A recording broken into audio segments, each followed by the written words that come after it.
Hello दोस्तों, मेरे channel पर आपका स्वागत है। अब तक आपने मेरी कहानी रात की दुल्हन का एपिसोड 35 तक सुना। अब मैं उसके आगे सुनाने जा रहा हूँ। चैप्टर 36 विवान के साथ रात बितानी है। समीक्षा जल्दी से दरवाजे से अंदर आ गई। ये देखकर निधि का चेहरा गुस्से से तिलमिला उठा। उसने एक एक शब्द पर जोर देते हुए कहा, ये तुम क्या कर रही हो? तुम पागल हो गई हो? तुम इस तरह से किसी कमरे में कैसे आ सकती हो? आखिर तुम हो कौन? उसने ये दिखाने की कोशिश की कि वो समीक्षा को नहीं जानती थी। वहीं समीक्षा ने अपने कमर पर अपने दोनों हाथ रखे और फिर कहा, कहाँ है वो? निधि ने भी गुस्से में जवाब दिया, कौन? तुम किसकी बात कर रही हो? क्या तुम पागल हो गई हो? रुको, मैं अभी सिक्योरिटी को कॉल करती हूँ कि तुम यहाँ मुझे परेशान कर रही हो। समीक्षा के चेहरे पर मुस्कान आ गई। उसने कहा, अच्छा ठीक है, करो कॉल सिक्योरिटी को। आखिर उन्हें भी तो पता चले कि तुम किस किस्म की औरत हो। सबको पता लगना चाहिए। निधि के हाथ रुक गए। वो बस उसे दिखाने के लिए ये सब कर रही थी ताकि वो डरकर यहाँ से भाग जाए। लेकिन समीक्षा की आंखों में देखकर उसे ऐसा लगा जैसे वो औरत वहां से जाने वाली नहीं थी, जब तक उसे वो चीज नहीं मिल जाती जो वो लेने आई थी।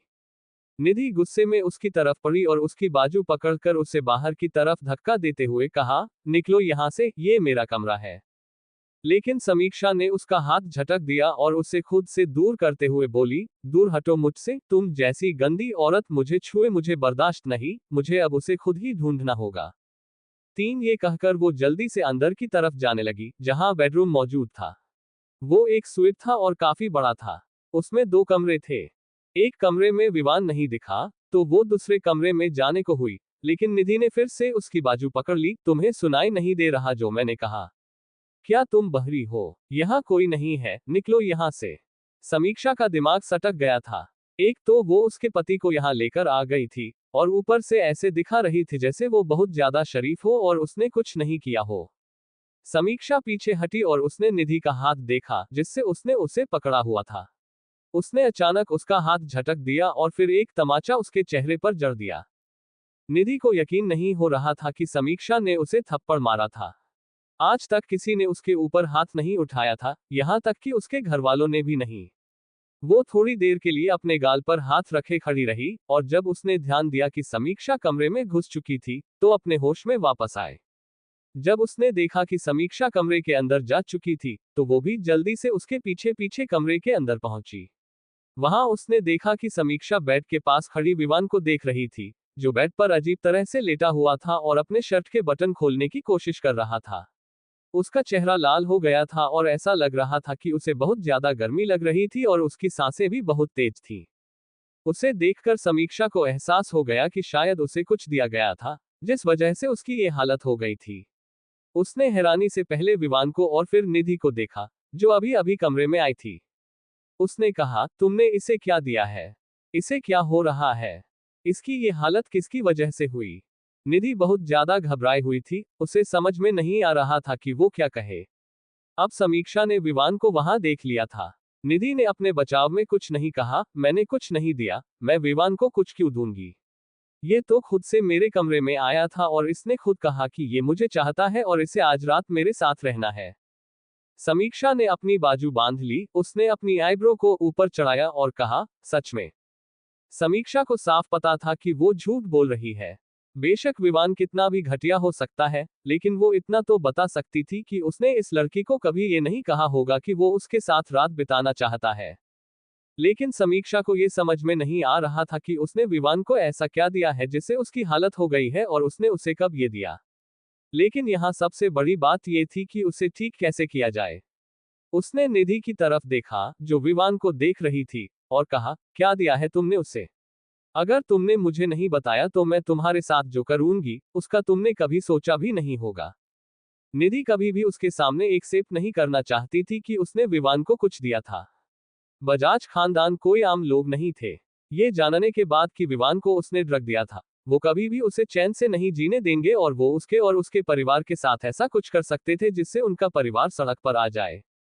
उसने तो बस आज रात के लिए इतना प्लान बनाया था कि वो उसके साथ रात बिताने के बाद उससे ये बताएगी कि विवान ने उसका फायदा उठाया है और वही इसके लिए जिम्मेदार है, जिससे विवान अपने ऊपर ही सारी बात ले ले और उसके बाद वो उसे अपने इशारों पर नचा सकती थी, क्योंकि उसने सुना था कि अगर मर्द को अपनी उंगली पर नचाना है तो उसके साथ हमबिस्तर हो जाओ। इससे विवान को वो अपनी मुट्ठी में कर सकती थी, लेकिन यहाँ उसका पासा उल्टा पड़ गया था। निधि ने समीक्षा की तरफ देखा और कहा, देखो, मैं एक अच्छे खानदान की लड़की हूँ, मैं इस तरह से क्यों विवान को कुछ दूंगी, मेरे भी अपने कुछ स्टैंडर्ड्स है। समीक्षा के चेहरे पर एक बड़ी मुस्कुराहट आ गई। उसने हंसते हुए कहा, सच में? लेकिन तुम्हारे कपड़े और बेड पर एक शादीशुदा आदमी, वो भी नशे की हालत में, तो मुझे कुछ और ही बता रहे हैं। नहीं लगता कि तुम किसी अच्छे खानदान की लड़की हो। निधि का चेहरा गुस्से से लाल हो गया। उसने अपने दांत पीसते हुए कहा, तुम? अचानक से उनकी नजर विवान पर गई, जो कुछ बोल रहा था, लेकिन वे समझ नहीं पा रहे थे कि वो क्या बोल रहा है। उन दोनों की आंखें बड़ी हो गईं जब विवान ने अपनी पैंट की बेल्ट खोलकर उतार दी और जैसे ही वो अपनी पैंट खोलने वाला था, समीक्षा जल्दी से आगे बढ़ी और उसने विवान का हाथ पकड़ लिया। विवान, तुम क्या कर रहे हो? आखिर तुम्हें हो क्या गया है? लेकिन तभी विवान ने उसका हाथ पकड़ लिया और उसे खुद की तरफ खींच लिया। तुम हो क्या? क्या ये तुम ही हो? वो समीक्षा की आवाज वो पहचान गया था, लेकिन उसे विश्वास था कि कुछ देर पहले वो समीक्षा नहीं थी, जो उसके साथ बात कर रही थी, जो उसके करीब आने की कोशिश कर रही थी। लेकिन अब उसे समीक्षा की आवाज सुनाई दे रही थी। क्या ये उसका वहम हो सकता था? ये सोचकर कि वो समीक्षा नहीं है, उसने उसे धक्का दिया और कहा, निकलो यहां से। समीक्षा को हैरानी हुई। वहीं निधि के चेहरे पर मुस्कुराहट आ गई। उसने सभी की तरफ देखकर कहा, देखा, मैंने कहा था ना कि वो मुझे चाहता है। अब तुम यहां से निकलो। समीक्षा सीधी खड़ी हो गई और उसने देखा कि निधि विवान की तरफ बढ़ रही थी, लेकिन उसने कुछ नहीं कहा। वो देखना चाहती थी कि क्या विवान उसे अपने करीब आने देगा। लेकिन जैसे ही उसने विवान के करीब आने की कोशिश की, विवान ने अपना लंबा हाथ आगे बढ़ाकर उसे इतनी जोर से धक्का दिया कि वो जाकर जमीन पर गिरी। उसके छोटे कपड़े और भी उथल पुथल हो गए। समीक्षा को इतनी जोर से हंसी आई कि अपने मुंह पर हाथ रखने के बाद भी उसकी हंसी बाहर सुनाई दे रही थी। अचानक से फिर उसकी नजर विवान पर गई, जो वहां पर बेड पर तड़प रहा था।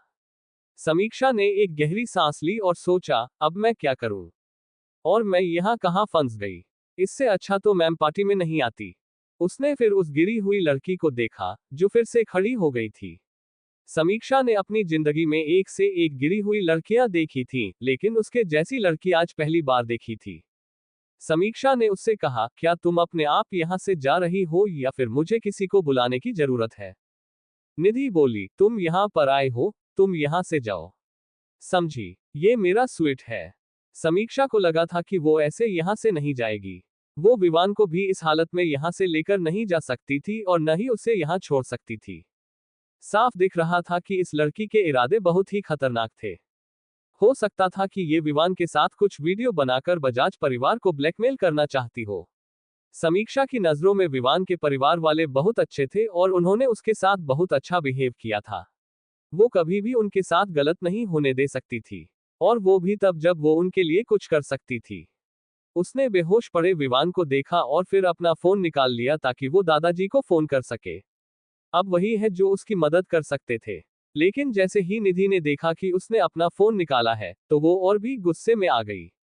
वो जल्दी से उसके पास गई और उसने उसका फोन छीनकर जमीन पर पटक दिया। समीक्षा का फोन टूट गया था और समीक्षा को इतना गुस्सा आ रहा था कि वे उसकी जान लेना चाहती थी। उसने अपना हाथ उठाया और उसे एक गाल पर जोरदार थप्पड़ जड़ दिया, उसके बाद दूसरे गाल पर। यह सिलसिला तब तक चलता रहा जब तक वो थक नहीं गई। उसके बाद उसने उसकी कलाई पकड़कर उसे खींचते हुए बाहर ले गई। फिर उसने उसे स्वीट के बाहर धक्का दे दिया जिससे वो बालकनी में गिर गई। समीक्षा ने उसके मुंह पर दरवाजा बंद कर दिया और अपने हाथों को साफ करते हुए बोली, ये अमीर परिवार की लड़कियां कितनी ओछी होती हैं। निधि बाहर बालकनी में खड़ी थी। वहां से कुछ लोग गुजर रहे थे, जो उसे देखकर हैरान थे। ऊपर से उसने बहुत ज्यादा रिवीलिंग कपड़े पहने हुए थे। उसे समझ में नहीं आ रहा था कि वो क्या करे और उसने दरवाजे को पीटते हुए कहा, खोलो दरवाजा। दरवाजा खोलो, तुम ऐसे मुझे बाहर नहीं निकाल सकती, ये मेरा स्वीट है। लेकिन समीक्षा को उसके ऊपर दया नहीं आई। ये बेशक उसका स्वीट था, लेकिन अंदर तो उसका पति था। चाहे नाम का ही पति हो, लेकिन पति तो पति होता है। वो जल्दी से वापस विवान के कमरे में आ गई। उसने देखा कि विवान ने पहले ही अपनी शर्ट और ब्लेजर खोलकर एक तरफ फेंक दिया था और अब वो शर्टलेस था। उसने देखा कि वो फिर से अपनी पैंट खोलने की कोशिश कर रहा है, तो जल्दी से समीक्षा उसके पास आए और उसने उसके हाथ पकड़ लिए। अरे, फिर से? आखिर तुम्हें हो क्या गया है? समीक्षा ने मन ही मन कहा, आखिर इसे क्या दिया गया है समझ में नहीं आ रहा है। कहीं उसने उसे कोई ऐसा ड्रग तो नहीं दिया जिससे विवान की डिजायर बढ़ गई है। हाँ, ये हो सकता है, तभी ये इतना अजीब बिहेव कर रहा है। समीक्षा का चेहरा लाल पड़ गया। उसने जल्दी से विवान के पकड़े हुए हाथों को देखा। उसने उससे अपने हाथ दूर खींच लिए। विवान के सर में बहुत ज्यादा दर्द हो रहा था। उसने गुस्से में कहा, निकल जाओ यहां से। तुम ऐसा क्यों कर रही हो मेरे साथ? फिर से नहीं, फिर से मैं किसी और लड़की के साथ ऐसा नहीं कर सकता। समीक्षा के आंखें छोटी हो गई। ये पागल इंसान क्या कह रहा है? किसी और लड़की के साथ? क्या उसने कभी पहले भी किसी और लड़की के साथ ये सब किया है? उसे जल्दी से अपने दिमाग में आए हुए ख्यालों को झटकना पड़ा। ये सब सोचने का टाइम नहीं था। उसे जल्दी से अपने फोन की तरफ देखना पड़ा। उसका फोन पूरी तरह से टूटा हुआ था। उसने उसे उठाया तो अब कुछ भी बचा नहीं था जो उसके किसी काम आ सके। अचानक से उसे याद आया कि उसने अंदर आते हुए एक फोन देखा था, जो शायद रूम सर्विस के लिए था। वो जल्दी से वहां जाने के लिए उठी, लेकिन अचानक से विवान ने उसका हाथ पकड़ लिया। विवान ने जैसे ही समीक्षा का हाथ पकड़ा, समीक्षा ने एकदम से पीछे मुड़कर देखा। उसने देखा कि विवान ने अपनी आंखें खोल ली थी और वो उसे ही देख रही थी। उसकी आंखों में एक अजीब सी इच्छा थी। अचानक, पता नहीं क्यों, समीक्षा को ऐसा लगा जैसे वो उसे खाना चाहता हो। वो डरकर अपने हाथ को देखने लगी और फिर उसने घबराते हुए कहा, विवान, मेरा हाथ छोड़ो। तुमने मेरा हाथ क्यों पकड़ा हुआ है? छोड़ो मुझे। उसने बहुत जोर से उसका हाथ पकड़ा हुआ था और समीक्षा अपना हाथ छुड़ा नहीं पा रही थी। वो उसे अपनी ओर खींचने लगा। समीक्षा चिल्लाते हुए बोली, विवान, तुम पागल हो गए हो। छोड़ो मुझे। देखो, मुझे पता है कि तुम्हें ड्रग दिया गया है, लेकिन मैं तुम्हारी हवस का शिकार नहीं बन सकती। पागल इंसान, मुझे छोड़ो। विवान बैठ गया, लेकिन उसकी आंखों में अभी भी नशा था। उसने समीक्षा को खींचकर अपनी एक टांग पर बिठा लिया। अब उनके चेहरे आमने सामने थे। समीक्षा का छोटा सा चेहरा देखकर विवान को कुछ अजीब महसूस हो रहा था और समीक्षा घबराहट में पसीने पसीने हो रही थी। उसने कहा, देखो विवान, अच्छे बच्चे बनो और समझो। तुमने अभी ड्रग ली हुई है, तुम होश में नहीं हो। उसकी बात पूरी ही हुई थी कि विवान ने धीरे से कहा, कौन हो तुम? उसकी बात सुनकर समीक्षा को उल्टी जैसा महसूस हुआ। ये पागल हो गया है क्या? ये मुझे नहीं पहचान रहा। जवाब देने से पहले समीक्षा ने कुछ सोचा और फिर कहा, मैं एक लड़का हूं, हाँ, मैं एक लड़का हूं। अब छोड़ दो मुझे, उठने दो। चाहे तुम कितने भी नशे में हो, लेकिन मुझे पता है कि तुम एक लड़के के साथ कुछ नहीं करोगे। जो वो जवाब दे रही थी, वो उसे भी अजीब लग रहा था, लेकिन उसके पास कोई और चारा नहीं था। उसके सामने बैठा इंसान पहले ही पागल हो चुका था। उसे लगा कि उसकी बातों से विवान मान जाएगा, क्योंकि उसे ड्रग दिया गया था। लेकिन विवान ने उसे घूरते हुए कहा, तुम मुझे पागल समझती हो। तुम कोई लड़का नहीं हो, बल्कि तुम तो मुझे उसके जैसी लग रही हो, लेकिन क्या तुम असल में वही हो? ये कहकर उसने उसके गाल पर हाथ फेरा। समीक्षा ने तुरंत उसका हाथ पकड़ लिया और गर्दन जोर से हिलाते हुए बोली, नहीं, नहीं, मैं वो नहीं हूं जो तुम समझ रहे हो। बिल्कुल नहीं, मैं तुम्हारी गर्लफ्रेंड नहीं हूं। वो तो बेचारी अभी बेहोश है। विवान उसके ऊपर झुकने लगा और बोला, नहीं, तुम वही लग रही हो। तुम्हारी आवाज भी उसकी जैसी है। ये कहकर वो उसके चेहरे की तरफ झुकने लगा, तो समीक्षा ने जल्दी से अपना हाथ बीच में रख लिया और चिल्लाई, पागल इंसान, क्या कर रहे हो? क्या तुम सच में वो सब मेरे साथ करना चाहते हो? तारांकन विवान ने उसके और अपने बीच से हाथ हटाया और उसकी आंखों में देखते हुए कहा, क्या तुम सच में कचरा नहीं हो? समीक्षा का चेहरा देखने लायक था। कचरा? कचरा तो वो उसे कहकर बुलाता था। समीक्षा ने मन ही मन सोचा, नहीं, ये मेरी बात नहीं कर रहा। इसे तो अपनी गर्लफ्रेंड को याद करना चाहिए। क्या ऐसा हो सकता है कि ये अपनी गर्लफ्रेंड को भी कचरा कहकर बुलाता हो? समीक्षा मन ही मन सोच रही थी, तभी उसने देखा कि विवान उसकी तरफ झुक रहा है। जैसे ही वो उसे अपने से दूर करने की कोशिश करने लगी, उसने देखा कि विवान ने उसकी कमर में हाथ डालकर उसे कस लिया है और उसकी गर्दन पर सिर रख दिया है। वो किसी छोटे बच्चे जैसा लग रहा था। उसने धीरे से कहा, मुझे गर्मी लग रही है। इससे पहले कि समीक्षा कुछ सोच पाती, विवान पलटा और उसे अपने नीचे कर लिया। समीक्षा चिल्लाई, विवान तुम क्या कर रहे हो? छोड़ो मुझे, विवान। इतनी तेज गर्मी के साथ उसका सांस लेना मुश्किल हो गया था और उसने उसे इस तरह से पकड़ा हुआ था कि उसके लिए उससे छूटना मुश्किल हो गया था। विवान ऐसा लग रहा था जैसे धीरे धीरे जानवर बनता जा रहा हो। तभी अचानक कमरे की बेल बजी। विवान ने थोड़ा गुस्से में पीछे की तरफ देखा, उसकी पकड़ इस वक्त थोड़ी ढीली हो गई थी। इस मौके का फायदा उठाकर समीक्षा ने उसे घुटने से जोर से लात मारी। विवान को पहले समझ में नहीं आया कि क्या हुआ, फिर अचानक उसे दर्द महसूस हुआ। समीक्षा हौंकते हुए बाहर आ गई और जब उसने दरवाजा खोला तो सामने रुद्र खड़ा था। रुद्र को देखकर समीक्षा की जान में जान आई। रुद्र ने उसके पसीने से लथपथ चेहरे को देखा और कहा, विवान कहाँ है? और आपको क्या हुआ? आप ठीक हो? समीक्षा ने अंदर की तरफ इशारा करते हुए कहा, हाँ मैं ठीक हूँ और विवान को ड्रग दिया गया है, वो अंदर है। रुद्र जल्दी से अंदर की ओर भागा। जब वो विवान के बेडरूम में पहुंचा तो उसने देखा कि विवान शर्टलेस होकर बेड पर बैठा हुआ था और उसके चेहरे के एक्सप्रेशन बहुत अजीब थे। तब तक समीक्षा भी रुद्र के पीछे आ गई थी। रुद्र ने बिना समीक्षा की ओर देखे कहा, इसकी ऐसी हालत किसने की? समीक्षा ने कहा, एक लड़की ने उसे ड्रग दिया ताकि वो इसके साथ सो सके, लेकिन अभी ये बातें करने का वक्त नहीं है। कुछ करिए। रुद्र को समझ में आ गया कि आखिर उसे किस तरह का ड्रग दिया गया होगा, लेकिन उसे एग्जैक्ट नाम नहीं पता था। उसने तुरंत डॉक्टर को कॉल किया। थोड़ी देर में डॉक्टर भी वहां पहुंच गया। डॉक्टर ने विवान को चेक किया और रुद्र की ओर देखते हुए कहा, इन्हें तो बहुत खतरनाक ड्रग दिया गया था। डॉक्टर ने विवान को इंजेक्शन दिया जिससे वो बेहोश हो गया। कुछ और दवाइयां देने के बाद डॉक्टर रुद्र को इंस्ट्रक्शन देकर चला गया। समीक्षा उस वक्त लिविंग रूम में बैठी थी और जो कुछ हुआ था उसे सोच रही थी। सब कुछ बहुत अजीब था और उसके लिए एकदम नया।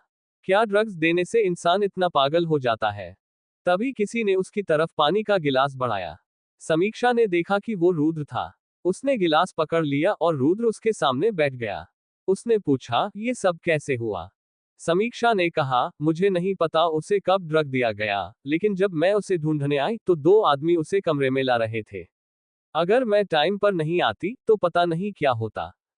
रुद्र को पूरी बात समझ में आ गई थी। रुद्र ने कहा, अक्सर हाई सोसाइटी में एक दूसरे को नीचे गिराने के लिए लोग ऐसे चाल चलते हैं, क्या तुम अंदाजा है कि यह कौन हो सकता है जिसने विवान को ड्रग दिया है? समीक्षा ने अपने गर्दन हिलाए और कहा, मैंने बस उस लड़की का चेहरा देखा है, बाकी मैं उसके बारे में कुछ नहीं जानती। लड़की तो ये किसी लड़की ने किया है, तब तो उसके इरादे अलग होंगे, लेकिन आखिर ये लड़की कौन हो सकती है? रुद्र सोचने लगा।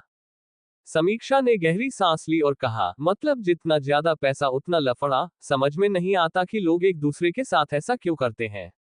रुद्र मुस्कुरा दिया। उसने कहा, ऐसा ही होता है, लोग जिंदगी में उतने भी अच्छे नहीं होते जितना हम उन्हें समझते हैं। समीक्षा के चेहरे पर मुस्कुराहट आ गई। इन सब बातों में वो तो भूल ही गई थी कि रुद्र उसके साथ था। अचानक से उसे बहुत अच्छा लगने लगा।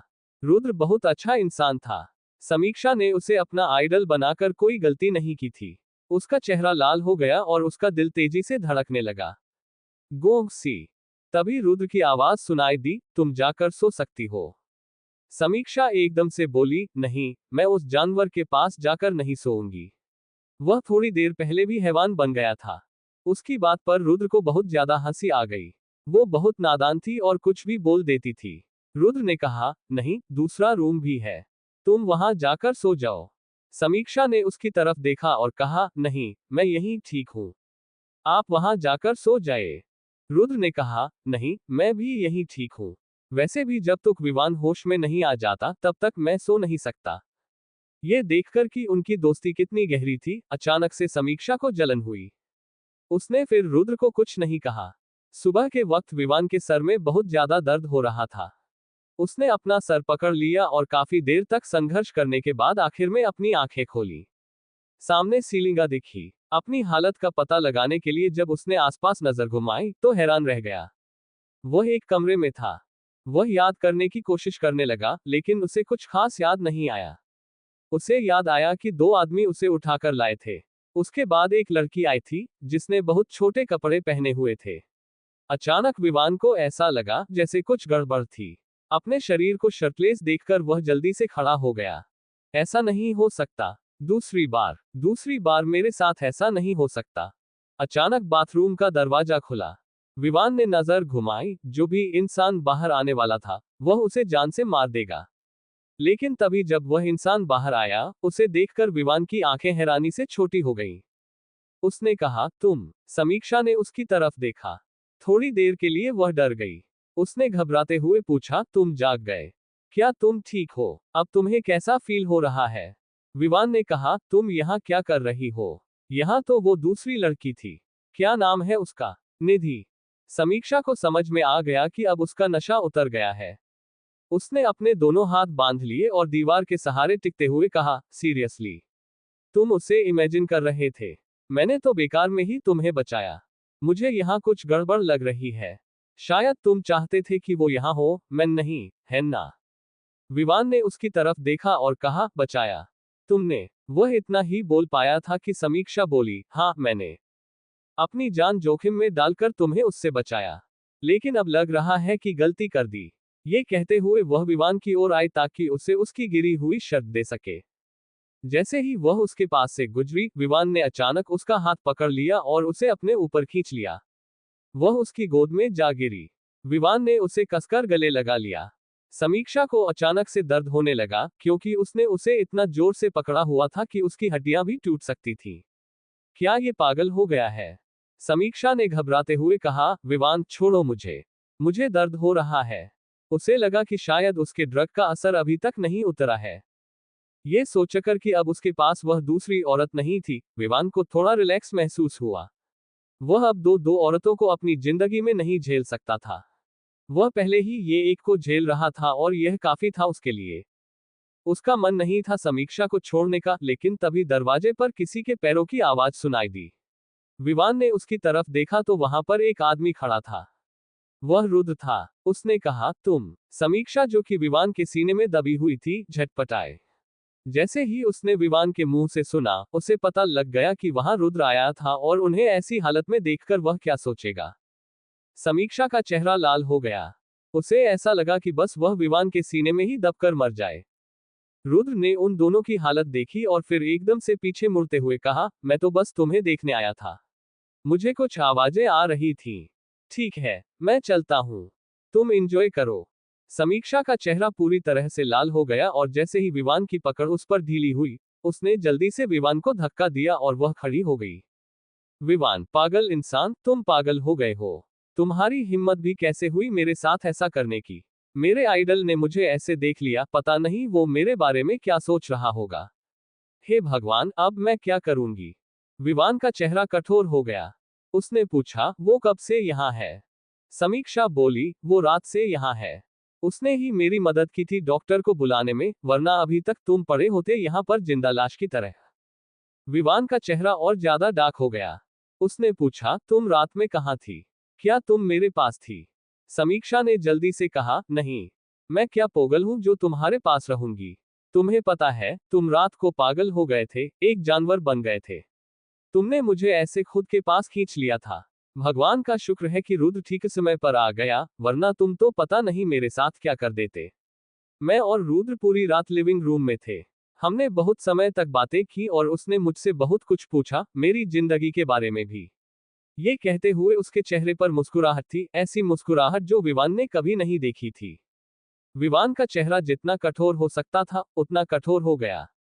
उसने उससे पूछा, तो हमारे बीच कुछ नहीं हुआ? समीक्षा ने उसकी तरफ इशारा करते हुए कहा, पागल आदमी, तुम पागल हो क्या? तुम चाहते थे कि हमारे बीच कुछ हो? विवान बेड से उठ गया और कहा, नहीं, मैं बस ये पूछ रहा था ताकि मुझे बाद में पछतावा न हो कि मैंने तुम्हारी जैसी लड़की को छुआ। ये कहकर वह जल्दी से बाथरूम में चला गया। पता नहीं उसके चेहरे के एक्सप्रेशन क्यों इतने डार्क हो गए थे। समीक्षा ने अपने दोनों हाथ बांध लिए और बाथरूम की तरफ देखकर चिल्लाते हुए कहा, मेरे जैसी लड़की का क्या मतलब है? और तुम मेरे जैसी लड़की के साथ ही रात वो गंदी हरकत कर रहे थे। और मैं भी तुम्हारे जैसे आदमी के साथ कुछ करने से पहले मरना पसंद करूंगी। ये कहकर वह जल्दी से वहां से निकल गई। विवान उसकी सारी बातें सुन रहा था। उसने उसके जवाब में कहा, लेकिन तुम पहले कर चुकी हो। पर समीक्षा उसकी बात सुनने के लिए वहां नहीं थी। जब विवान ने देखा कि समीक्षा ने कोई जवाब नहीं दिया, तो उसे पता लग गया कि वह चली गई थी। विवान के बाथरूम से बाहर आने के बाद उसने देखा कि उसका फोन वाइब्रेट हो रहा था। हेलो, फोन कान में लगाने के बाद उसने कहा, बेटा विवान, तुम दोनों कल रात घर नहीं आए? विवान की मां ने फोन की दूसरी तरफ से थोड़ा एक्साइटमेंट में पूछा। उन्हें लगा कि जरूर कुछ ऐसा हुआ होगा जिसके कारण वह दोनों घर नहीं आए। हम बस आ ही रहे हैं। कल रात लेट हो गए थे तो हम यहीं पर रुक गए। ओह अच्छा, उन्होंने ऐसे कहा जैसे वो सदमे में हो।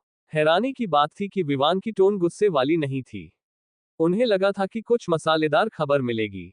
उन्होंने फिर से पूछा, सच में सब कुछ ठीक है ना?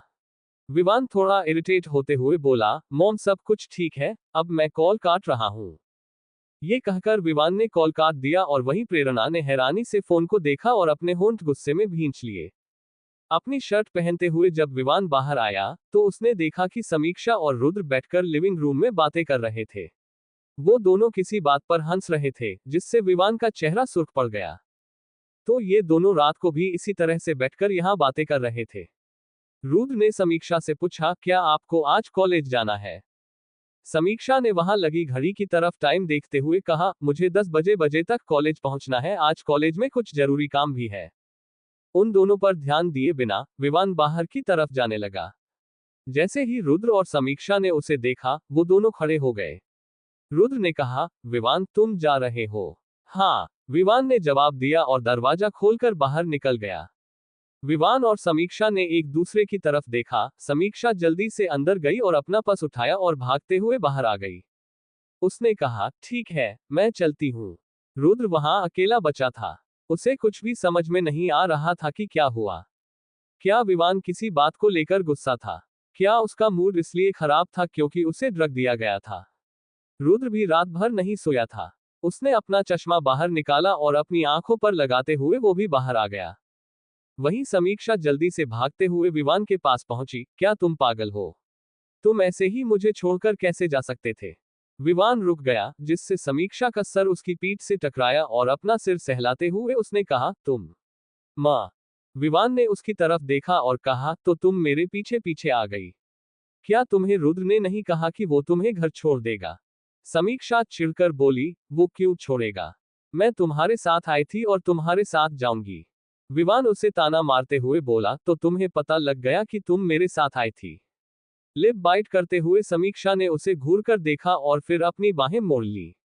उसे लग रहा था कि उसे इस इंसान की मदद नहीं करनी चाहिए थी।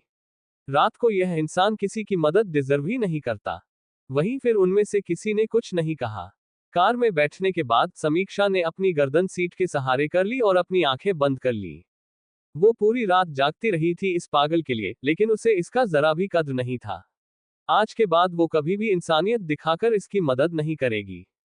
वो इतनी ज्यादा थकी हुई थी कि उसे देर नहीं लगी सोने में और वो सो गई। विवान ने एक नजर उसे देखा और फिर सामने देखने लगा। अचानक से उसे महसूस हुआ कि उसका कंधा भारी हो गया है। उसने गर्दन घुमा कर देखा तो समीक्षा की गर्दन उसके कंधे पर थी। उसने एक उंगली से उसके माथे को सीधा कर दिया, लेकिन समीक्षा फिर से उसके ऊपर गिर गई। विवान ने गुस्से में कहा, क्या तुम ठीक से नहीं सो सकती? और ये कोई सोने की जगह है? उसके आवाज से समीक्षा की नींद खुल गई। एकदम से उसने अपनी आंखें खोली और विवान को देखा, जो गुस्से में उसे घूर रहा था।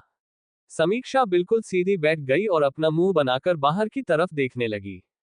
पता नहीं उसने क्या कर्म किए थे पिछले जन्म में, जो इस जन्म में ये इंसान उसकी जिंदगी में आया।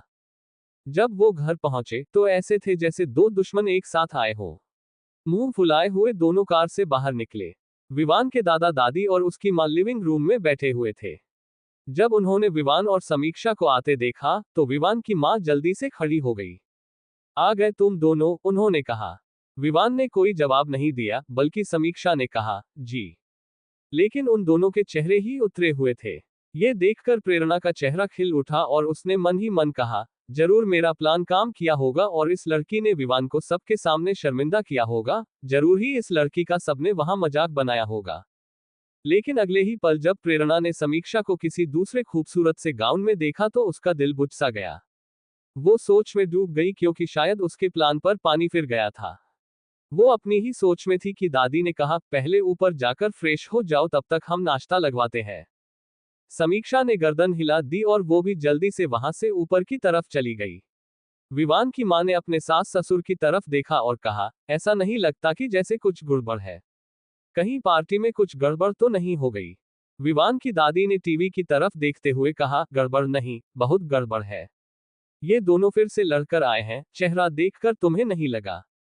विवान की मां अंदर से खुश थी लेकिन परेशानी भरी आवाज में बोली, ये दोनों क्या इसी तरह से जिंदगी भर लड़ते रहेंगे?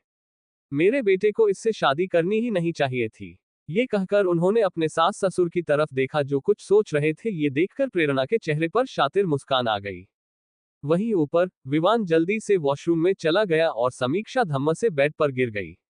उसे बहुत ज्यादा नींद आ रही थी क्योंकि वो पूरी रात नहीं सोई थी, लेकिन आज उसका कॉलेज जाना भी जरूरी था। उसके एग्जाम की डेट आने वाली थी। उसने सोचा कि तब तक वो झपकी ले लेगी जब तक विवान बाथरूम से वापस आएगा। लेकिन जब तक विवान बाथरूम से निकला तब तक वो खर्टी ले रही थी। विवान ने उसकी तरफ देखा और फिर चेंजिंग रूम की तरफ चला गया और बिना उसे कुछ बोले बाहर निकल गया। जब वो नीचे आया तो दादी ने उससे पूछा, विवान, बहू कहाँ है?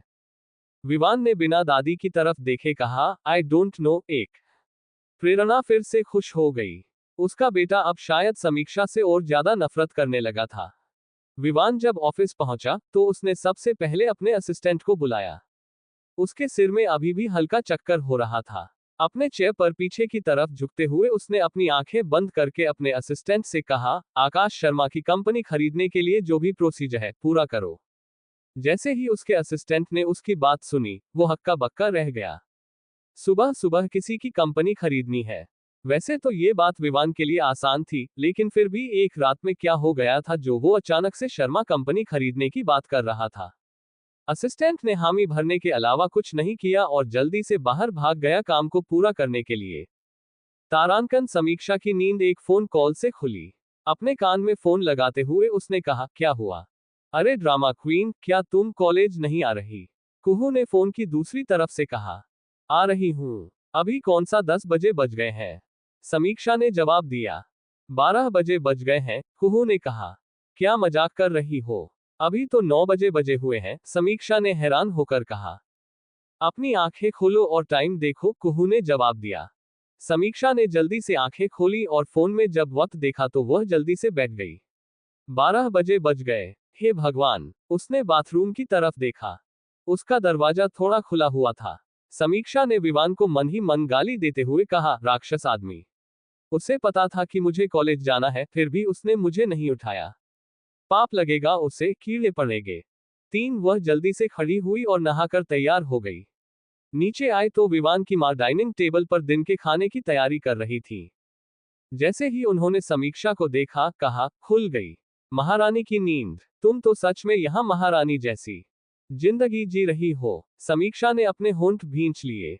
वो कुछ कहना चाहती थी लेकिन कुछ कह नहीं पाई। उस दिन समीक्षा बिना खाना खाए ही कॉलेज आ गई। जब तक वो पहुंची तब तक उसकी दूसरी क्लास शुरू हो चुकी थी। वो जल्दी से क्लास में घुस गई और देखा कि प्रोफेसर आ चुके थे। कुहू ने हाथ हिलाकर उसे अपनी तरफ आने का इशारा किया। समीक्षा ने प्रोफेसर को विश किया और जल्दी से कुहू के पास बैठ गई। कुहू ने उसके कान में बड़बड़ाते हुए कहा, तुम इतनी लेट क्यों हो गई? क्या हुआ? समीक्षा ने मन ही मन विवान को गाली दी और धीरे से कहा, बाद में बताती हूँ। वही क्लास में एक लड़का, जो सबसे पीछे बैठा था और पूरी सीट पर अकेला बैठा हुआ था, जैसे कोई राजा हो, उसकी नजरें तब से समीक्षा पर थी जब से वह अंदर आई थी। और जब तक क्लास खत्म नहीं हुई, तब तक उसकी नजरें समीक्षा पर ही टिकी रहीं। जब क्लास खत्म हो गई और प्रोफेसर बाहर चले गए, तो एक एक करके सब स्टूडेंट्स बाहर निकलने लगे। वह लड़का भी अपने अंदाज में खड़ा हुआ और समीक्षा की ओर देखते हुए बाहर निकलने लगा। समीक्षा दरवाजे से कुछ दूर थी कि अचानक से वह लड़का एक डेस्क को पार करते हुए उसके आगे कूद गया। जैसे ही समीक्षा और उसके साथ चल रही कुहू ने उस लड़के को देखा, वे दोनों हैरान रह गईं। समीक्षा ने अपनी आंखें छोटी करते हुए कहा, तुम? वह लड़का मुस्कुराया और बोला, इंटरेस्टिंग। तुम मेरी क्लास में ही हो। समीक्षा को बड़ी हैरानी हुई कि वह इंसान उसके सामने खड़ा था। क्या उसे जेल नहीं हुई थी? समीक्षा समझ गई कि जरूर ही उन्होंने कोई तिकड़म लगाकर पुलिस को अपने झांसे में कर लिया होगा। वैसे भी अमीर लोगों का काम यही है। उसने आंखें फाड़कर उसे देखा और कहा, मैं तुम्हारी क्लास में नहीं हूं, तुम मेरी क्लास में हो। क्योंकि कॉलेज की सबसे अच्छी बात यह है कि यहाँ कोई भी उम्र का इंसान पढ़ने आ सकता है, चाहे उसकी पढ़ाई करने की उम्र ही क्यों न बीत गई हो। उसके चेहरे पर एक गहरी मुस्कान थी। कुहू को हंसी आ गई उसकी बात सुनकर। लड़का भी समझ गया कि समीक्षा उसे नीचा दिखाने की कोशिश कर रही थी। समीक्षा ने उसके सामने हाथ हिलाया जैसे बाय कहते हुए उसके साइड से निकलते हुए वो दोनों बाहर आ गई। लड़के का चेहरा गुस्से से तमतमा गया। उसने कहा, तुम्हें तो मैं नहीं छोड़ूंगा। थोड़ी देर बाद वह लड़का प्रिंसिपल ऑफिस में था और प्रिंसिपल के सामने बैठा हुआ था। प्रिंसिपल फोन पर बात कर रहे थे। बात खत्म करने के बाद प्रिंसिपल ने उसकी तरफ देखा और कहा, अभिषेक, मैंने तुम्हारे अंकल से बात की है। उन्होंने कहा है कि तुम्हारी मदद के लिए सबसे होनहार स्टूडेंट को कहा जाए, ताकि तुम्हारे ग्रेड भी अच्छे हो जाएं। इसकी कोई जरूरत नहीं है। मैं खुद से पढ़ाई कर लूंगा, अभिषेक ने कहा। देखो, मैं कुछ नहीं कर सकता। जैसा तुम्हारे अंकल ने कहा है, वैसा ही होगा। अगर बात करनी है तो अपने अंकल से करो, प्रिंसिपल ने जवाब दिया। अभिषेक चुप हो गया। वह किसी टॉपर से नहीं पढ़ सकता था। टॉपर लोग बहुत अजीब होते हैं। प्रिंसिपल ने फिर एक नंबर डायल किया और कुछ इंस्ट्रक्शन दिए। तुम्हारी क्लास की सबसे अच्छी स्टूडेंट अब आती ही होगी, प्रिंसिपल ने कहा। अभिषेक ने धीमे से कहा, लड़की। उसकी नजरों में एक टॉपर लड़की की इमेज थी, या तो वह बहुत मोटी होगी, या फिर उसके चेहरे पर चश्मा होगा और उसके हाथ में किताबें होंगी। तभी किसी ने दरवाजे पर दस्तक दी। प्रिंसिपल ने दरवाजे की तरफ देखा और फिर अभिषेक से कहा, शायद वह आ गई है। अंदर आ जाओ। दरवाजा खुला और एक लड़की अंदर आई। उसने नीले रंग का फ्रॉक सूट पहना हुआ था। उसके लंबे बाल कंधों से होते हुए कमर तक लहरा रहे थे। उसकी आंखें झील जैसी थीं, जिसमें रात के तारे झलक रहे थे। उसके होंठ गुलाबी थे और उन पर हल्की मुस्कान तैर रही थी। उसकी गर्दन पर सोने की एक पतली चेन चमक रही थी। अभिषेक ने उसे देखा और समीक्षा ने भी उसकी ओर देखा। दोनों ने एक साथ कहा, तुम। प्रिंसिपल ने पहले अभिषेक को देखा और फिर समीक्षा को, क्या तुम दोनों एक दूसरे को जानते हो? सर, मैं इसके साथ नहीं पढ़ सकता, अभिषेक बोला। सर, क्या मुझे इसे पढ़ाना है? मैं इसे बिल्कुल नहीं पढ़ाऊंगी, समीक्षा ने बुरा सा मुंह बनाते हुए कहा। प्रिंसिपल ने दोनों को समझाते हुए कहा, तुम दोनों को ही कोऑपरेट करना होगा। समीक्षा, जितना भी सिलेबस अभिषेक का पीछे रह गया है, तुम उसे बता दोगी। और क्लास के बीच में उसे थोड़ा गाइड भी कर देना।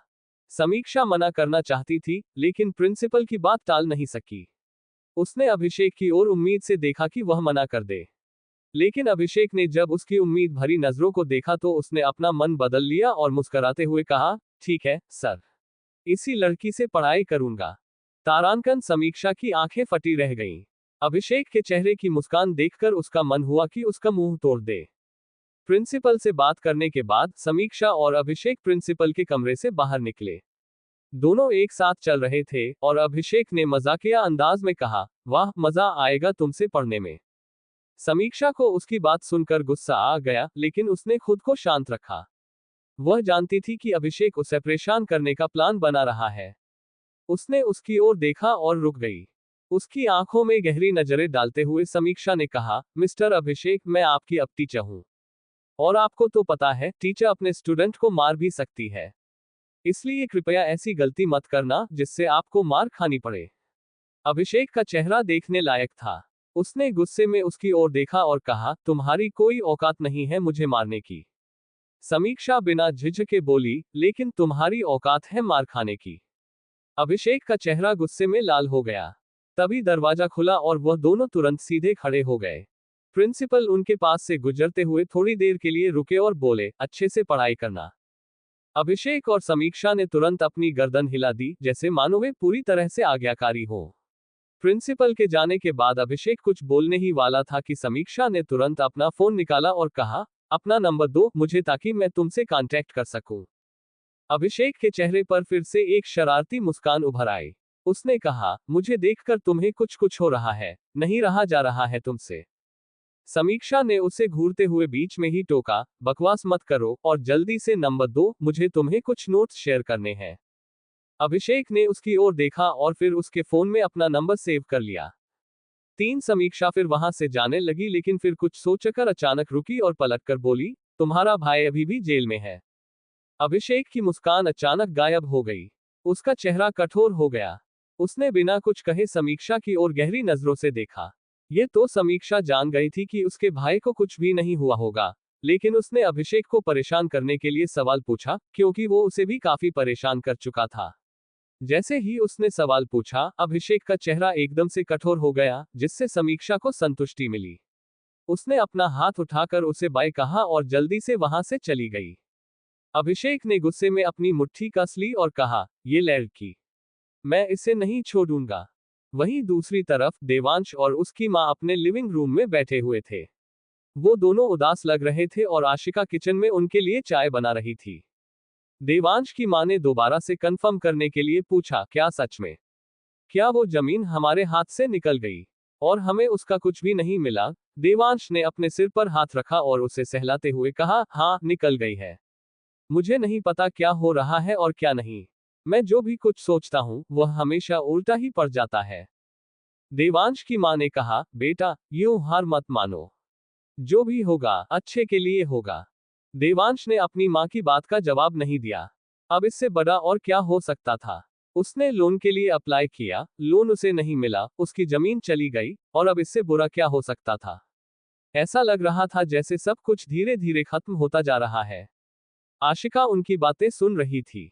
वह इस वक्त की किचन में उनके लिए चाय बना रही थी, लेकिन फिर भी वो सारी बातें सुन सकती थी। उसने मन ही मन कहा, कहीं ये सब भाई ने तो नहीं किया। आशिका बहुत डरी हुई थी, क्योंकि उसे अंदर से बहुत ज्यादा डर महसूस हो रहा था कि शायद यह उसके भाई का किया धरा है, लेकिन उसने कुछ नहीं कहा। उनके लिए चाय ले जाने के बाद देवांश ने चाय पीने से मना कर दिया, और वहीं उसकी मां ने एक कप ले लिया। उन्होंने आशिका की तरफ देखा और कहा, बेटा, तुम भी बैठ जाओ, तुम ये चाय पी लो। देवांश को एक नजर देखने के बाद आशिका उसके पास बैठ गई। दोनों को परेशान देख आशिका से चुप नहीं रहा गया। उसने धीरे से कहा, मेरे पास कुछ पैसे हैं और कुछ गहने भी। अगर हम उन्हें बेच देते हैं तो हमारे पास अच्छा पैसा आ जाएगा। देवांश और उसकी मां ने एक साथ कहा, नहीं। आशिका थोड़ा मायूस लग रही थी। तभी देवांश की मां बोली, बेटा, ये सब जिंदगी के मोड़ हैं, जो अक्सर बदलते रहते हैं। जैसे अच्छे और बुरे दिन आते रहते हैं, लेकिन इस तरह से हम तुम्हारा सामान नहीं बेच सकते। आशिका कुछ और कहने ही वाली थी कि देवांश ने कहा, तुम चिंता मत करो, मैं सब संभाल लूंगा। आज देवांश ने उतना रूखा होकर बात नहीं की थी, लेकिन फिर भी आशिका को बुरा लगा कि वे दोनों उससे पैसे लेने के लिए तैयार नहीं थे।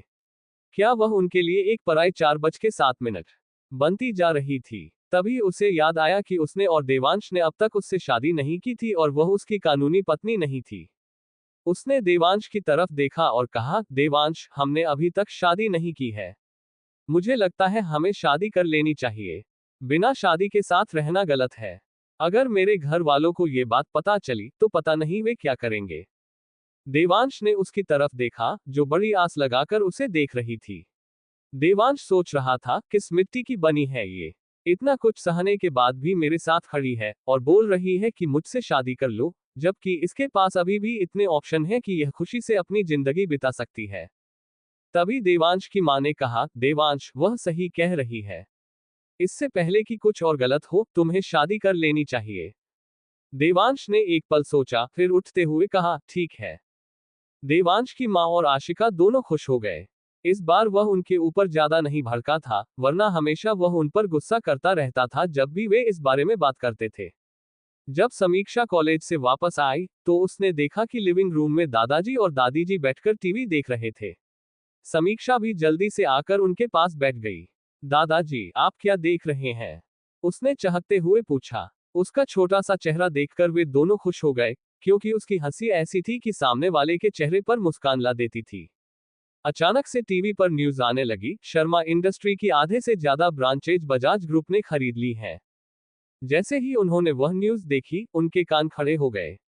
विवान के दादा और दादी ने एक दूसरे की तरफ देखा। दादी ने पूछा, क्या आपको इस बारे में पता था? क्या विवान ने आपको कुछ बताया या फिर उसने खुद ही यह फैसला ले लिया? विवान के दादा ने अपनी नजरें टीवी पर गड़ा ली और कहा, नहीं, उसने मुझे कुछ नहीं बताया। लेकिन उसने अचानक से यह फैसला क्यों लिया, समझ में नहीं आ रहा। यह उनकी सबसे प्रॉफिटेबल कंपनी थी जो उसने खरीद ली है। आखिर ऐसा क्या हो गया? ये कहकर उन्होंने अपना फोन निकाल लिया और कहा, मैं उसे फोन करके पूछता हूँ। विवान की दादी बोली, हाँ, जल्दी से जल्दी पता करो। ये लड़का सच में कभी किसी की समझ में नहीं आता। समीक्षा, जो चुपचाप उनकी बातें सुन रही थी, वो भी उसके इस एक्शन से हैरान थी। अब वो बेचैन हो उठी क्योंकि उसने ध्यान से न्यूज चैनल पर आ रही रिपोर्ट देखी। उसमें शर्मा परिवार के बारे में विस्तार से बताया जा रहा था और फिर मिस्टर शर्मा की इकलौती बेटी निधि शर्मा की तस्वीर स्क्रीन पर आई। न्यूज एंकर बता रहा था कि वह आने वाले समय में शर्मा इंडस्ट्री की नई मालकिन होने वाली थी। समीक्षा के मन में अचानक कई सवाल उठने लगे। उसने मन ही मन सोचा, क्या विवान ने इसलिए शर्मा इंडस्ट्री को खरीद लिया क्योंकि इस लड़की ने उसके साथ रात में इतना बड़ा काम करने की कोशिश की? हाँ, जरूर ऐसा ही हुआ होगा। विवान तो वैसे भी ऐसा इंसान है जो अपना बदला लेने के लिए कुछ भी कर सकता है। उसी समय विवान अपने ऑफिस में बैठा था। उसके चेहरे पर गंभीरता थी और उसकी आंखों में एक अलग जुनून दिख रहा था। उसने अपने सामने पड़े कागजातों को एक बार देखा, फिर फोन उठाया और अपने असिस्टेंट को बुलाया। असिस्टेंट आया तो विवान ने शांत आवाज में कहा, जो मैंने कहा था उसकी तैयारी कर लो। हमें अगले हफ्ते तक शर्मा इंडस्ट्री का पूरा ट्रांजैक्शन कंप्लीट करना है। किसी भी कीमत पर अब कोई देरी नहीं होनी चाहिए। असिस्टेंट ने सिर हिलाते हुए कहा, जी सर, सब कुछ तय समय पर होगा। विवान ने फोन रखा और खिड़की से बाहर देखने लगा। उसकी आंखों में एक ठंडापन था, मानो वह कुछ बड़ा करने जा रहा हो। उसे पता था कि उसका ये कदम सिर्फ बिजनेस नहीं, बल्कि कुछ और भी था। कुछ ऐसा जिसे वह दुनिया से छुपा रहा था। इसी बीच निधि शर्मा भी अपने पिता के ऑफिस में बैठी थी। वह अपने पिता की कंपनी के भविष्य को लेकर चिंता में थी। उसने अपने पापा से पूछा, पापा, हमने इतनी बड़ी कंपनी कैसे खो दी? विवान बजाज ने इसे इतनी आसानी से कैसे खरीद लिया? मिस्टर शर्मा ने अपनी बेटी की तरफ देखा और कहा, बेटा, यह बिजनेस की दुनिया है। यहाँ हर कोई अपना फायदा देखता है। विवान ने सही मौके पर सही चाल चली। अब हमें सोच समझकर अगले कदम उठाने होंगे, वरना हम अपना सब कुछ खो देंगे। मुझे आगे से पता लगा है कि विवान हमें बर्बाद करने पर तुला हुआ है, लेकिन मुझे समझ में नहीं आ रहा है वह ऐसा क्यों कर रहा है। निधि ने अपने पिता की आंखों में देखा और कहा, लेकिन पापा, क्या हम इसे वापस नहीं ले सकते? मुझे विश्वास नहीं हो रहा कि हमने इसे इतनी आसानी से खो दिया। मिस्टर शर्मा ने गहरी सांस ली और बोले, अब बहुत देर हो चुकी है बेटा। हमें विवान के साथ कुछ और डील करनी होगी ताकि हम बचा हुआ बिजनेस बचा सकें। निधि को समझ में आ रहा था कि उसने जो हरकत विवान के साथ की थी, विवान अब उसी बात का बदला ले रहा है। वहीं दादाजी की कई बार कॉल करने पर विवान ने कॉल को नहीं उठाया। समीक्षा को इस वक्त ऐसा लग रहा था जैसे वह राजा हो और जो उसके हिसाब से चलता वह उसे दंड देता हो। यही तो किया था उसने समीक्षा और बाकी सबके साथ भी। अचानक से समीक्षा को अपने घर वालों की याद आई। उसने बैंक वाली बात जब से विवान के मुंह से सुनी थी, तब से ऐसा लग रहा था जैसे कुछ तो गलत होने वाला है।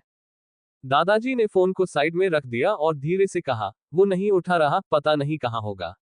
हो सकता है किसी जरूरी मीटिंग में हो, हम रात में इस बारे में बात करेंगे। अचानक से समीक्षा ने उनकी तरफ देखा और कहा, दादाजी, दादी जी, क्या मैं थोड़ी देर के लिए घर जा सकती हूँ? रात तक वापस आ जाऊंगी। मुझे कुछ जरूरी सामान लेने घर जाना है। दादाजी जैसे ही कुछ कहने वाले थे, दरवाजे से एक लंबी आकृति अंदर आते हुए उन्हें दिखाई दी। उसके चेहरे पर कोई एक्सप्रेशन नहीं थे और ब्लैक कलर के टू पीस सूट में वह किसी मूर्ति जैसा लग रहा था। दादाजी ने लाचारी से उसे देखते हुए कहा, तुम आ गए। मैं तुम्हें फोन कर रहा था, तुमने मेरी कॉल क्यों नहीं उठाई? विवान ने शांति से जवाब दिया, जब मैं घर में आने वाला था तो फोन उठाने की क्या जरूरत थी?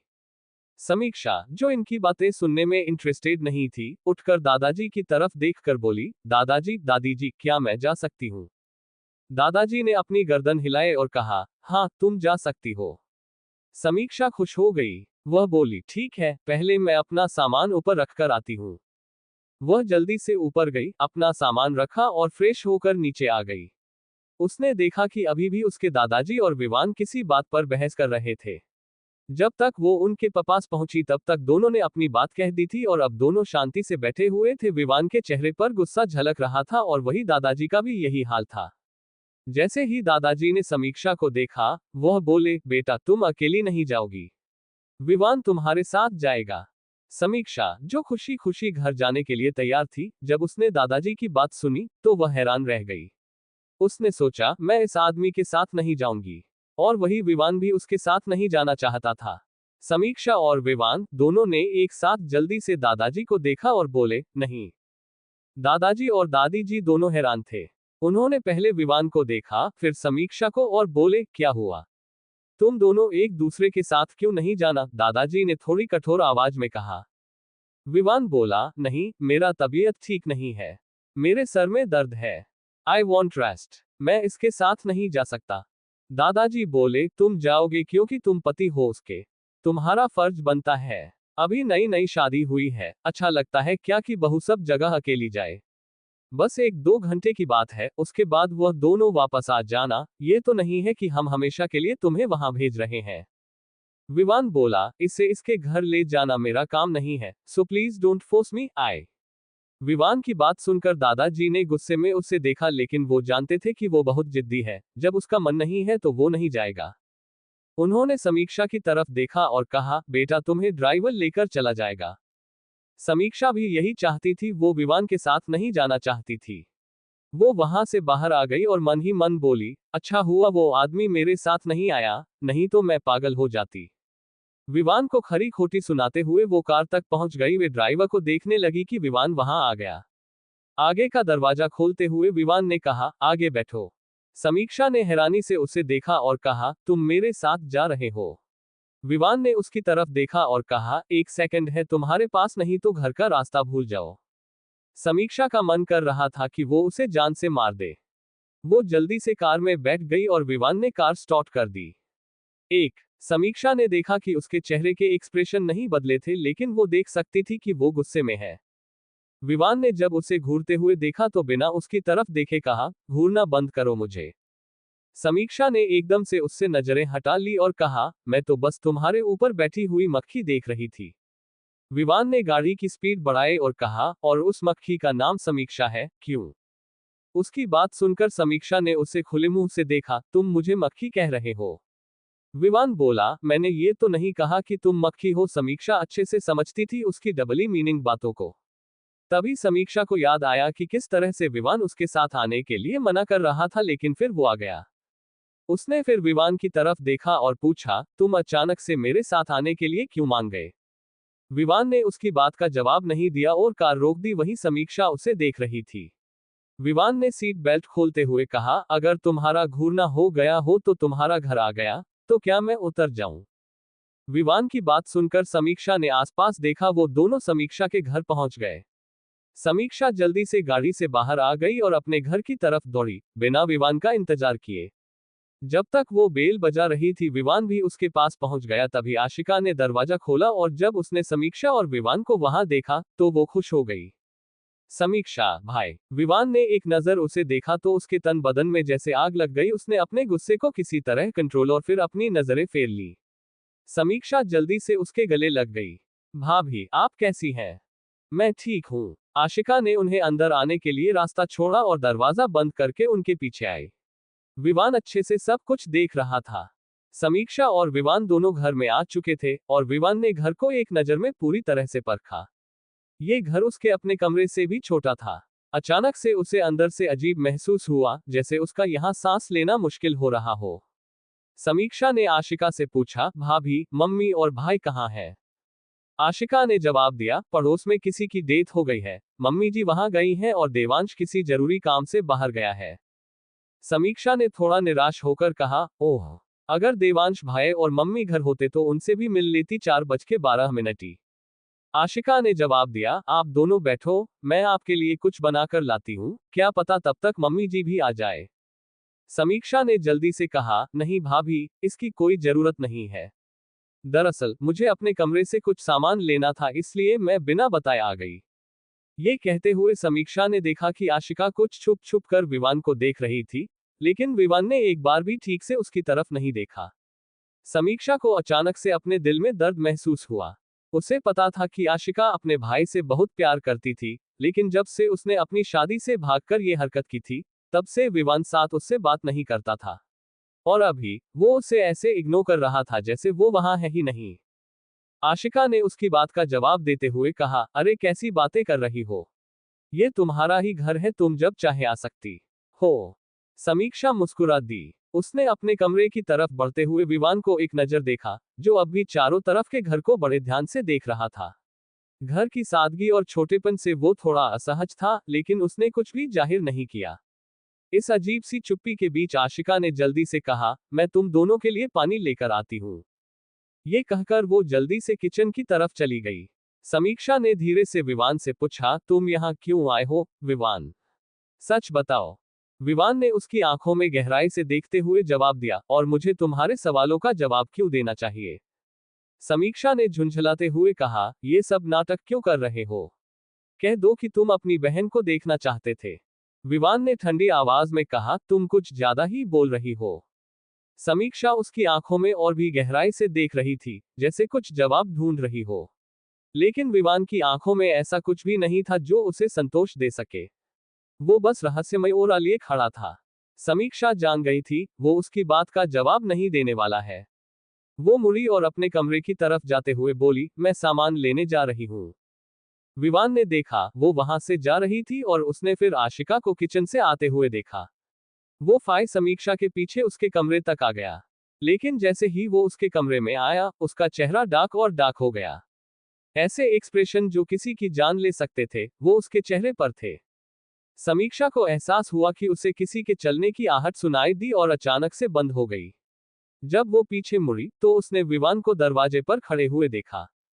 लेकिन विवान का चेहरा देखकर ऐसा लग रहा था जैसे वो कोई नर्क का देवता हो, जो अभी के अभी लाखों लोगों को मार सकता हो। समीक्षा ने ध्यान दिया, उसकी नजर दीवारों पर लगे पोस्टर पर थी। धीरे धीरे चलते हुए विवान अंदर आ गया। हैरानगी और गुस्से के भाव उसके चेहरे पर दिखाई दे रहे थे। पूरी दीवारों पर रुद्र के पोस्टर लगे हुए थे और एक पोस्टर तो ऐसा था जिसमें वो शर्टलेस खड़ा हुआ था। विवान का चेहरा पूरी तरह से काला पड़ गया। एक भी जगह दीवार पर ऐसी नहीं थी जहां उसका फोटो नहीं था। सबसे ज्यादा हैरानी तो उसे तब हुई जब उसने बेडशीट पर भी रुद्र की फोटो देखी। यहां तक कि उसके पिलो पर भी रुद्र की फोटो थी। उसकी नजर फिर कारपेट पर गई, उसमें भी रुद्र की फोटो थी। जैसे ही वो आगे बढ़ने लगा, समीक्षा ने उसे रोक दिया। अरे तुम क्या कर रहे हो? ये कारपेट, मैंने मम्मी को कितनी बार कहा है कि इसमें रुद्र की फोटो है, इसे जमीन पर ना बिछाया करें। इससे मेरे आइडल की इंसल्ट होती है। और ये कहकर उसने जल्दी से कारपेट को इकट्ठा किया और साइड में रख दिया। विवान को ऐसा लगा जैसे वो किसी पागल को देख रहा हो। उसने आज तक ऐसी पागल फैन नहीं देखी थी। उसके बिस्तर पर नजर डालते हुए उसने धीरे से कहा, ये सब क्या है? समीक्षा ने कुछ किताबें अपने हाथ में लेते हुए कहा, मतलब मैं समझी नहीं। विवान बहुत ज्यादा अनकंफर्टेबल हो रहा था। उसके बिस्तर पर रुद्र की फोटो देखकर उसे समझ में नहीं आ रहा था कि उसे कैसे रिएक्ट करना चाहिए। लेकिन वो अपने अंदर के गुस्से को और नहीं दबा सका। उसने कहा, क्या तुम्हारे घर वालों ने कभी तुम्हें किसी साइकाइट्रिक से मिलवाया है? समीक्षा ने इस बार उसे घूरते हुए देखा और आंखें छोटी करते हुए बोली, क्यों, क्या तुम मुझे पागल घोषित कर रहे हो? विवान ने चारों तरफ देखते हुए कहा, घोषित करने की जरूरत नहीं है, तुम हो। लेकिन चिंता मत करो, बेशक मैं तुम्हें अपनी पत्नी नहीं मानता, लेकिन फिर भी तुम बजाज खानदान की बहू हो। और बजाज खानदान के पास बहुत पैसा है, मैं तुम्हें किसी अच्छे साइकाइट्रिक से दिखाऊंगा। समीक्षा ने उसके कठोर चेहरे को नजरअंदाज करते हुए कहा, उसकी जरूरत तुम्हें है, विवान बजाज। पहले तुम अपना दिमाग चेक करवाओ, क्योंकि मैं बिल्कुल फिट साथ एंड फाइन हूं। इससे पहले कि विवान कुछ बोलता, आशिका कमरे में आ गई। उसने एक नजर उन दोनों को देखा और पानी के गिलास की ट्रे विवान की तरफ बढ़ा दी। भाई, पानी पी लीजिए। विवान ने उसकी तरफ नहीं देखा लेकिन जवाब दिया, नहीं। समीक्षा ने देखा कि आशिका का चेहरा मुरझा गया है। समीक्षा को विवान पर बहुत गुस्सा आया। वो आगे उसने जल्दी से एक गिलास अपने हाथ में उठाया। उसने विवान की तरफ बढ़ाते हुए कहा, पी लो, हमारे घर का पानी बहुत अच्छा है। विवान ने पानी के गिलास की तरफ देखते हुए कहा, तुम क्या करने की कोशिश कर रही हो?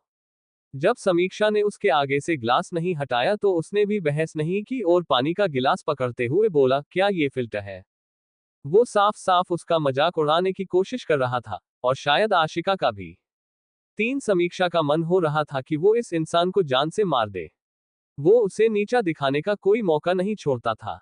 समीक्षा ने अपने हाथ बांध लिए और अपनी आंखें छोटी करते हुए कहा, अगर पानी की नहीं तो कम से कम पानी लाने वाले की कदर कर लो। विवान समझ गया कि उसका इशारा आशिका की तरफ है।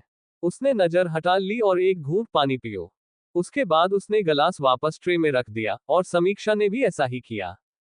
आशिका जल्दी से बाहर चली गई। विवान को नहीं समझ आ रहा था कि वो क्यों इतना अजीब महसूस कर रहा है। वो लड़की जो कभी अपने घर में एक पानी का गिलास उठाकर नहीं लाती थी, यहाँ तक कि जब विवान कभी पानी मांगता था तो वो कभी नहीं देती थी। इतने सारे नौकर हैं, आप हमेशा मुझे पानी का गिलास लाने के लिए कहते हैं।